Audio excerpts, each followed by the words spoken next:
ബീഹാറിലെ തിളക്കമാർന്ന വിജയത്തിന് പിന്നാലെ മന്ത്രിസഭാ രൂപീകരണ ചർച്ചകൾ ആരംഭിച്ചു. ജെഡിയുവിന് അർഹമായ പരിഗണന നൽകിയായിരിക്കും മന്ത്രിസഭാ രൂപീകരണം.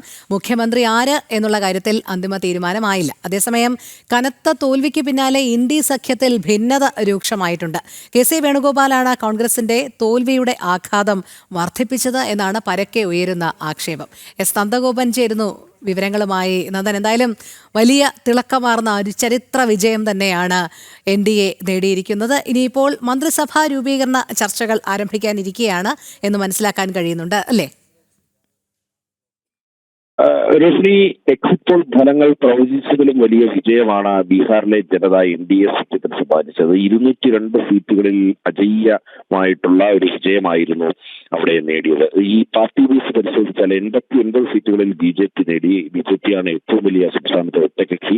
85 സീറ്റുകളിലാണ് JDU വിജയിച്ചത്. അതേപോലെ തന്നെ രാംവിലാസ് പാസ്വാന്റെ ലോക് ജനശക്തി പാർട്ടി 19 സീറ്റുകളിൽ വിജയം നേടി. ഹിന്ദുസ്ഥാനി അവാം മോർച്ച 5 സീറ്റുകളിലും നേടിയിട്ടുണ്ട്. ഒപ്പം തന്നെ RLM 4 സീറ്റുകളിലാണ് വിജയിച്ചത്. അതേസമയം RJD ആകട്ടെ 25 സീറ്റുകൾ ഒതുങ്ങി. കോൺഗ്രസ് 6 സീറ്റുകളിൽ മാത്രം വിജയിച്ചു. CPIML 2 സീറ്റുകളിൽ വിജയിച്ചു. കേരളത്തിലെ സഹാക്കന്മാർക്ക് ആശ്വസിക്കാവുന്ന രീതിയിൽ ബീഹാറിൽ 1 സീറ്റിൽ CPM വിജയിച്ചിട്ടുണ്ട്.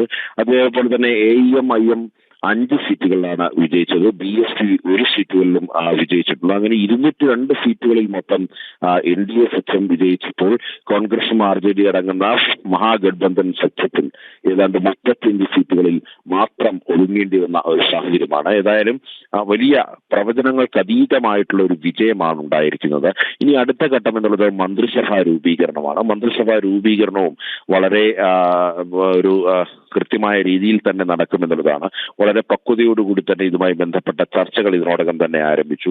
നിതീഷ് കുമാർ ആകാം മുഖ്യമന്ത്രി എന്നുള്ളത് ഒരു കോണുകളിൽ നിന്നും അത്തരം ചില വാർത്തകൾ ഉയരുന്നുണ്ട്. 2 ഉപമുഖ്യമന്ത്രി സ്ഥാനം ഉണ്ടായേക്കാം BJP-ക്ക് എന്നുള്ളതാണ് പ്രധാനമായി ഇപ്പോൾ പുറത്തു വരുന്ന ചില സൂചനകൾ. അതേസമയം ഇതുമായി ബന്ധപ്പെട്ട അന്തിമ ചർച്ചയിലേക്കോ അല്ലെങ്കിൽ അന്തിമ ഒരു നീക്കത്തിലേക്കോ ഒന്നും തന്നെ എത്തപ്പെട്ടിട്ടില്ല എന്നുള്ളതാണ് യാഥാർത്ഥ്യം. ചർച്ചകൾ പുരോഗമിക്കുകയാണ്.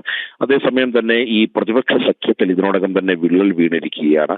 കോൺഗ്രസ് ആണ് ഈ തോൽവിക്ക്, അതായത് ഇന്ത്യ സഖ്യത്തിന്റെ മുഴുവൻ തോൽവിക്കും ഉത്തരവാദി കോൺഗ്രസ് ആണ് എന്നുള്ളതാണ് പ്രധാനമായും ഉയരുന്ന പ്രധാനപ്പെട്ട ആക്ഷേപം.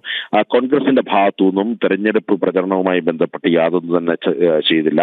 വോട്ട് ചോരി യാത്ര നടത്തി അവിടെ നിന്നും രാഹുൽ മുങ്ങിയതാണ്. അതിനുശേഷം ഒരു തരത്തിലും രാഹുൽ അവിടേക്ക് എത്തപ്പെട്ടില്ല എന്നുള്ളതാണ്, അല്ലെങ്കിൽ ജനങ്ങൾക്കിടയിലേക്ക് എത്തപ്പെട്ടില്ല എന്നുള്ളതാണ് പ്രധാനമായും ഉയരുന്ന ആക്ഷേപം. ചില തെരഞ്ഞെടുപ്പ് റാലികളിലും മറ്റും രാഹുൽ സംസാരിച്ചിരുന്നു. എന്നാൽ അതൊന്നും തന്നെ ഫലം കണ്ടില്ല എന്നുള്ളതാണ്. നേരത്തെ തന്നെ കോൺഗ്രസിന്റെ സീറ്റ് വിഭജന ചർച്ചകൾ, അതായത് ഇന്ത്യ സഖ്യത്തിലെ സീറ്റ് വിഭജന ചർച്ചകൾ മുതൽ തന്നെ ഇന്ത്യ സഖ്യത്തിൽ വലിയ അസ്വാരസ്യങ്ങൾ നിലനിൽക്കുന്ന ഒരു സാഹചര്യമായിരുന്നു ഉണ്ടായിരുന്നത്. കൂടുതൽ സീറ്റുകൾ 70 സീറ്റുകളെങ്കിലും തങ്ങൾക്ക് വേണമെന്നുള്ള പിടിവാശിയിലായിരുന്നു അത് കോൺഗ്രസ് ഉണ്ടായിരുന്നത്. അതേസമയം RJD കൃത്യമായി അറിയായിരുന്നു കോൺഗ്രസിന്റെ അത്തരം നിലപാടുകൾ ഒന്നും ബീഹാറിലെ ജനതയ്ക്ക് മുന്നിൽ വിലപ്പോകില്ല എന്നുള്ളത്. അതുകൊണ്ട് തന്നെ കോൺഗ്രസ് പരിമിതമായി ഒതുങ്ങുമെന്നുള്ളത് കൃത്യമായി തന്നെ ഒരു വിലയിരുത്തൽ RJD-ക്കുള്ളിൽ ഉണ്ടായിരുന്നു. അതേസമയം ഈ തോൽവിക്ക് പ്രധാന കാരണക്കാരനെന്ന് വിശേഷിപ്പിക്കുന്നത് KC വേണുഗോപാലിനെയാണ്. സംഘടനാ സെക്രട്ടറിക്കാണ് ഇതിന്റെ പൂർണ്ണ ചുമതല എന്നുള്ളതാണ് പ്രധാനമായും പരക്കെ ഉയരുന്ന ആക്ഷേപം. ഈ സംഘടനാ സെക്രട്ടറിയുടെ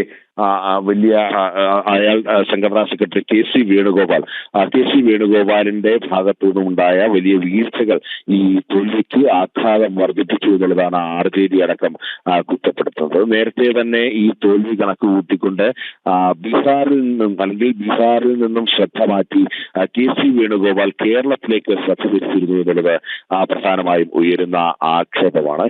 ഏതായാലും ഇതുമായി ബന്ധപ്പെട്ട് വലിയ ആക്ഷേപങ്ങളാണ് ഇപ്പോൾ ഈ പരക്കെ കോൺഗ്രസിനെതിരെ ഉയരുന്നത്. അതേസമയം ഈ തോൽവിയുടെ നാണക്കേട് മറയ്ക്കുവാൻ വേണ്ടി തെരഞ്ഞെടുപ്പ് കമ്മീഷനെയും മറ്റും പഴിചാരിക്കൊണ്ടാണ് പ്രതിപക്ഷ സഖ്യം ഇപ്പോൾ മുന്നോട്ട് പോകുന്നത്. തെരഞ്ഞെടുപ്പ് കമ്മീഷന്റെ ഔദാര്യത്തിലാണ് വിജയിച്ചത് ഇന്ത്യ സഖ്യം എന്നുള്ളതാണ് പ്രധാനമായും ഉയരുന്നത്.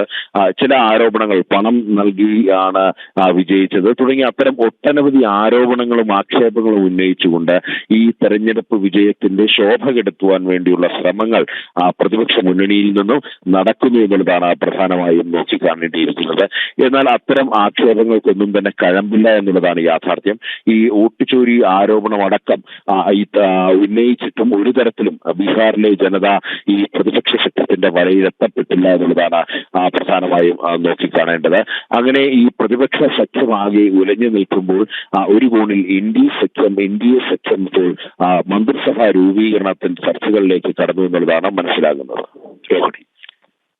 ശരി നന്ദൻ, എന്തായാലും ബീഹാറിലെ തിളക്കമാർന്ന വിജയത്തിന് ശേഷം മന്ത്രിസഭാ രൂപീകരണ ചർച്ചകൾ തന്നെയാണ് ഇപ്പോൾ പുരോഗമിക്കുന്നത്.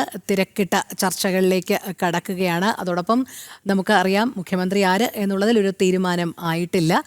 ഇന്ത്യ മുന്നണിയിലാകട്ടെ വിള്ളൽ അതിരൂക്ഷമാകുന്ന ഒരു സാഹചര്യം കൂടി നിലനിൽക്കുന്നുണ്ട്. വലിയ തോൽവി ഏറ്റുവാങ്ങിയതിന് ശേഷം ഇപ്പോൾ ആ ആഘാതം മറയ്ക്കുന്നതിനായി പരസ്പരം പഴിചാരുന്ന തരത്തിലേക്കാണ് കാര്യങ്ങൾ എത്തിച്ചേർന്ന് നിൽക്കുന്നത്. എസ് നന്ദഗോപനാണ് വിശദമായ വിവരങ്ങൾ നൽകിയത്.